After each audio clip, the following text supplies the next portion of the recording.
Hey y'all, I'm back again with another video. Okay, let me tell you how we got into the Gambia. Okay, I call it the Gambia, but it's Gambia.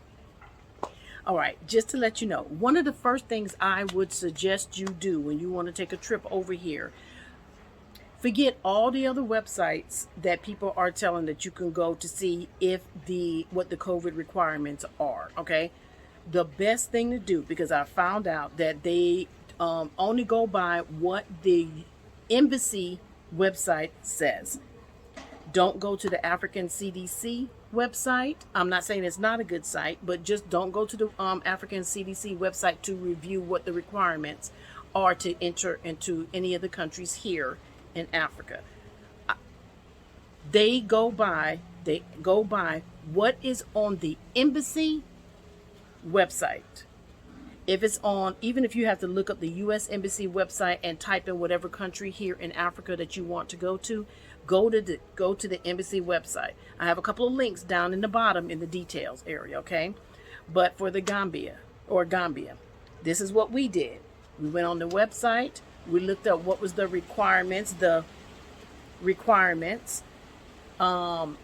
if the requirements was fine, something that you can deal with, that you can handle, then go ahead and get ready to book your ticket.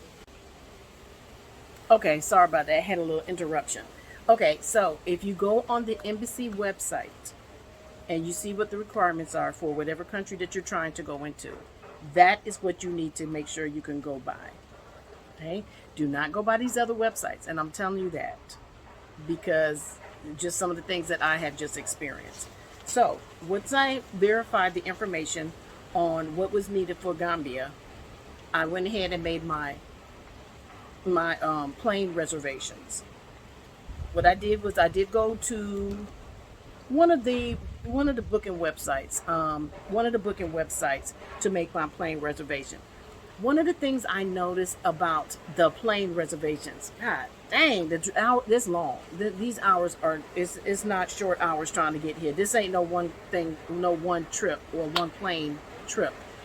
You know what was long about it? Y'all gotta excuse the noise in the back. It's housekeeping, and they're rolling their trays. But one of the things I noticed about when you get ready to book your flight, everything goes through Europe. To me, just in my personal opinion, it just don't make any sense. I don't understand why we just can't get a flight straight from the U.S. straight to Africa, because you can get a flight straight from the U.S. straight to Europe, but everything is going through Europe. But and also I noticed that, and this is just me venting, personal opinion. You can take it or leave it. I flew from, at the time, Orlando, um, all the way to Newark, and luckily I found Ethiopian Airline, who was flying out of Newark straight to Togo. Okay, so now, so I end up catching a connection flight from Togo to where I'm currently now. Okay, um, they were long flights. However, the flight from Orlando to Newark was only about maybe 2.5 hours. Not bad. The longer flight, which was a connection flight on the Ethiopia Airlines, that flight was about maybe 9 hours. It was 9 hours, 9 hours, maybe 50 minutes. I think we got there a little bit early, but it was like 9 hours and maybe, we'll say for argument's sake, we'll say 45 minutes. So it was 9 hours and 45 minutes from Newark to Togo. So I was so thankful to have found something that went straight to Africa. Very rare that you could find flights. And then that was 9 hours there. And then from Togo into Gambia, it was like maybe 4 hours, 4 hours flight, and there was a couple stops in there in between. So that's what made it about 4 hours. So that part wasn't bad at all. Okay. Now I will say this: Ethiopia Airlines, they were great. Ethiopian Airlines was wonderful to me. Ethiopian Airlines, I think it's called. They were great. Um, they were great. It's us.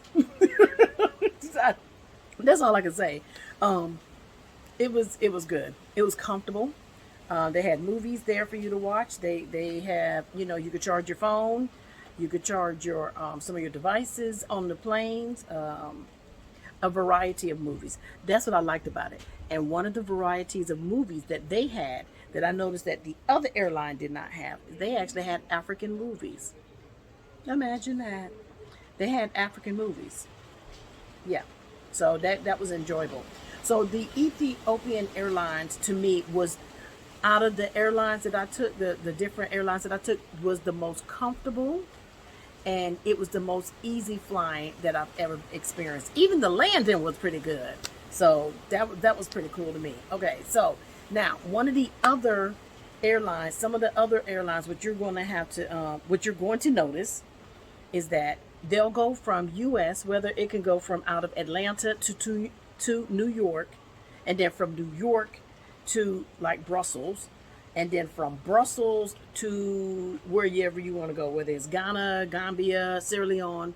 And those flights are long in between. It's one flight that the agent was trying to get us to go on was from Orlando to Chicago. Why the hell are we going up just to come back down? It makes no sense to me, but that's how they got it.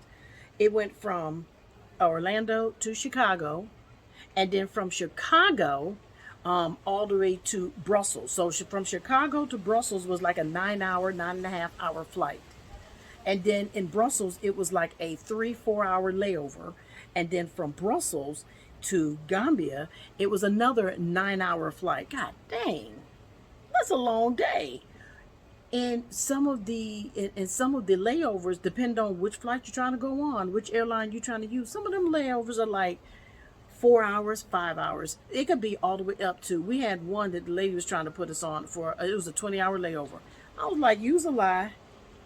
No, I'm not sitting in no airport for no 20 hours. That's a whole goddamn day. Use a lie. That's what I told her. No, use a lie. We're going to go on this other one, and I'll book it my damn self. So I booked it myself. So like I said, we went from Orlando to Newark to Togo.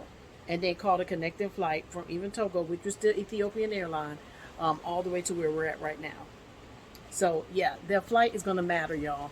Depending on what country you're going to, some countries are going to need you to fill out that health form if you're going to enter into the country. Where I'm at right now, they didn't require it. So I pretty much came off and showed them, my COVID info, what they needed to know, the test, and my passport, and came on in, paid the fees. One fee I paid was like $25 at the security thing. I forgot what fee they called it, but they made up a name for it. The other fee that I ended up paying, Gambia is Visa on arrival. Visa on arrival. I paid $60 for that. But wonderful thing about it, I paid the $60. They were so sweet. I paid $60 for a 5-year visa. So that means I could come in and out of the Gambia anytime I want. 5 years. Not bad. I'm not going to complain about the $60. And they were the sweetest. Let me tell you, these people, they were so sweet. They were just so sweet, and they smiles. Gambia, the country Gambia, is known for their smiles because they're always smiling. It's the country of the smiles or something like that. So yeah, they were all sweet. Everybody has been sweet thus far.